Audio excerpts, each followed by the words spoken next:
Spoken Word Poetry, Guro, Pangalawa. Mahal kong guro, una sa lahat gusto ko magpasalamat sa iyong mga tinuro. Mga aral na nakabalot sa hirap upang kami ay handa sa bagsik ng hinaharap. Nagamit ang aming mga paa upang makalakad sa bagyong daladala ng realidad. Na kahit ano ang bumungad, ito ay haharapin ng bukas palad.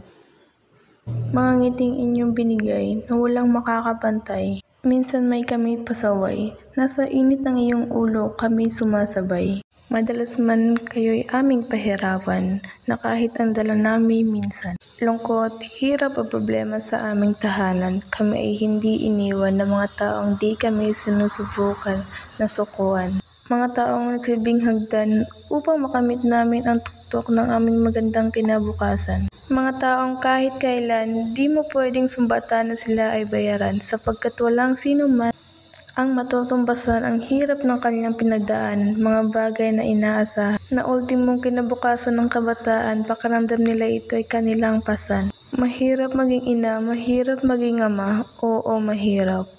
Kaya't itatak mo sa isipo mo paano lang kulampas 40. Ang iyong inaruga, makakaya mo ba? Guro, katumbas ng superhero profesyon hindi pwedeng gawing biro.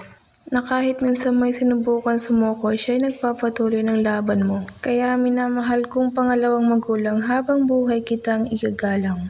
Patawad kung minsan nakakalimutan ka naming respetuhin. Ito ay aming babaguhin, payo mo'y laging dadalhin.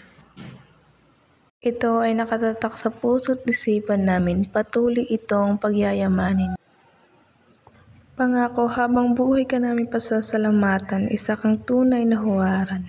Huwag mong kakalimutan, bayani ka ng kabataan, pasasalamatan ka sa lahat ng paraan.